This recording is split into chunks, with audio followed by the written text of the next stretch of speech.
Kadapa Congress MP అభ్యర్థి YS Sharmila nomination affidavit ఇప్పుడు చర్చానీయాంశమైంది. సోదరుడు జగన్ దగ్గర 82 కోట్ల రూపాయలకు పైగా అప్పు తీసుకున్నట్లు పేర్కొన్నారు. వదిన భారతికి తాను దాదాపు 20 లక్షలు అప్పున్నట్లు చెప్పారు.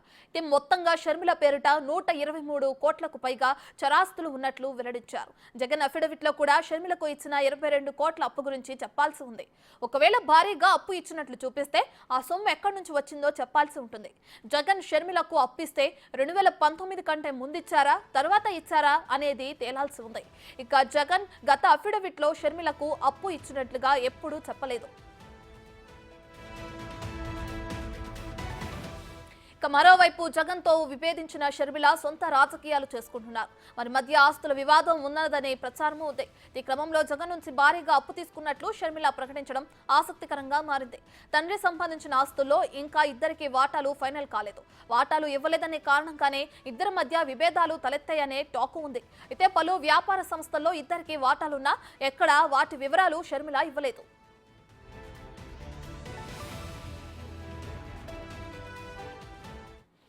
ఇదే అంశానికి సంబంధించి మరింత సమాచారాన్ని మా ప్రతినిధి శివ అమరావతి నుంచి లైవ్ లో అందిస్తారు. శివ, ఇప్పుడు ఎంపీ అభ్యర్థి అటు కడప నుంచి వైఎస్ షర్మిల నామినేషన్ అఫిడవిట్ దాఖలు చేశారు. అయితే దీనికి సంబంధించి జగన్ దగ్గర నుంచి కొంత సొమ్ముని నేను అప్పుగా తీసుకున్నానని చెప్పడం అఫిడవిట్ లో పేర్కొనడం కూడా మనం చూస్తున్నాం. ఇప్పుడు ఇదే ఏపీలో చర్చానీయాంశం అవుతుంది. అంటే నిజంగానే అప్పు తీసుకున్నారా, లేదంటే జగన్ ఇరికించడం కోసమే ఈ విధమైన అప్పు తీసుకున్నానని ఒకటి చూపించారా? దీనికి సంబంధించిన డీటెయిల్స్ ఏంటి శివ? రైట్, మొత్తం మీద చూసుకుంటే షర్మిలాకి సంబంధించి జగన్మోహన్ రెడ్డికి దాదాపుగా 80 కోట్ల రూపాయల పైగా బకాయి ఉన్నట్లు కూడా నేను అఫిడవిట్లో పెట్టాను. అయితే 2019కి ముందు ఇచ్చిందా తర్వాత ఇచ్చిందా? ముందు కనుక ఇచ్చినట్లయితే జగన్మోహన్ రెడ్డి ఎప్పుడు కూడా ఆయన దాఖలు చేసిన నామినేషన్కి సంబంధించి కూడా అఫిడవిట్లో ఆయన సమర్పించలేదు. ఆ తర్వాత తీసుకుంటే ఎందుకు తీసుకున్న తర్వాత ఇప్పటివరకు వీరి మధ్య ఎందుకు ఒకరిపై ఒకరు ఉప్పు నిప్పు లాగున్నా అనేది మరో రకమైన సమస్య. ప్రధానంగా చూసుకుంటే తండ్రి రాజశేఖర్ సంపాదించిన ఆస్తులకు సంబంధించి కూడా ఇద్దరికి సంబంధించి వాటాల్లో తేడా ఉంది. అంటే వాటాల పంపిణీలో జాప్యం జరుగుతున్న నేపథ్యంలోనే వీరి మధ్య విభేదాలు తారస్థాయికి చేరిన అనేది జగమెరిన సత్యం. సో ఈ నేపథ్యంలోనే మరొక వైపు రాజశేఖర్ రెడ్డి బతికున్న సమయంలో అనేకమైన కంపెనీలు పెట్టారు. అనేకమైన కంపెనీలు పెట్టిన సమయంలో కూడా ప్రతి కంపెనీలో కూడా షర్మిలాకి, జగన్కి, విజయమ్మకి లేకపోతే రాజశేఖర రెడ్డికి ప్రతి కంపెనీలో కూడా ముగ్గురిని డైరెక్టర్లు కానీ షేర్ హోల్డర్లు కానీ చేసిన పరిస్థితి కనిపించింది. మరి అనేక కంపెనీల్లో షర్మిల షేర్ హోల్డర్గా ఉన్నప్పుడు ఎందుకు వాటికి సంబంధించిన వివరాలు ఇవ్వలేదు? మనం ప్రధానంగా చూసుకుంటే ఇందిరా టెలివిజన్కి సంబంధించి కూడా నాకు హక్కు ఉందని చెప్పి షర్మిల అనేక సందర్భాల్లో బహిరంగంగానే వ్యాఖ్యలు చేశారు సాక్షికి సంబంధించి. మరి ఈరోజు సాక్షికి తనకు వాటా ఉందని చెప్పి షర్మిల ఎందుకు ప్రకటన చేయలేదు, ఎందుకు వివరాలు ఇవ్వలేదు అనేది కూడా ఒక ప్రశ్నగా మిగిలిపోయింది.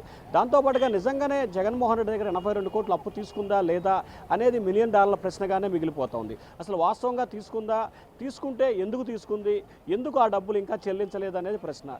లేకపోతే రాజకీయంగా జగన్మోహన్ రెడ్డిని ఇబ్బందులు పాలు చేసేందుకు తనకు ఆస్తులు ఇవ్వకుండా అప్పులు ఇస్తున్నాడనేది ప్రజల్లోకి చర్చగా తీసుకెళ్లే ఉద్దేశంతో షర్మిల ఈ రకమైన అభిప్రాయాన్ని వ్యక్తం చేసిందే అనే దానికి సంబంధించి కూడా కొంత తర్జన పడుతున్న పరిస్థితి కనిపిస్తోంది. వాస్తవానికి షర్మిల, జగన్మోహన్ రెడ్డి అన్నాజెండ్లైన నేపథ్యంలో ఆస్తుల పంపకానికి సంబంధించి వివాదాలు కొనసాగుతున్న నేపథ్యంలో తాజాగా ఒకరిపై ఒకరు ప్రతి విమర్శలు చేసుకుంటున్న నేపథ్యంలో ఒక్కసారిగా తన అన్నకి, తన వదినకి తాను బాకీ ఉన్నానని చెప్పి షర్మిల చెప్పడంతో ఒక్కసారిగా ఆంధ్రప్రదేశ్ రాజకీయాలన్నీ కూడా షర్మిల, జగన్మోహన్ రెడ్డి చుట్టూ తిరుగుతున్న పరిస్థితి కనిపిస్తుంది. సో దీనికి సంబంధించి నిజంగా షర్మిల అప్పించినట్లయితే కనుక ఖచ్చితంగా 2-3 రోజుల్లో జగన్మోహన్ రెడ్డి నామినేషన్ దాఖలు చేయబోతున్నారు.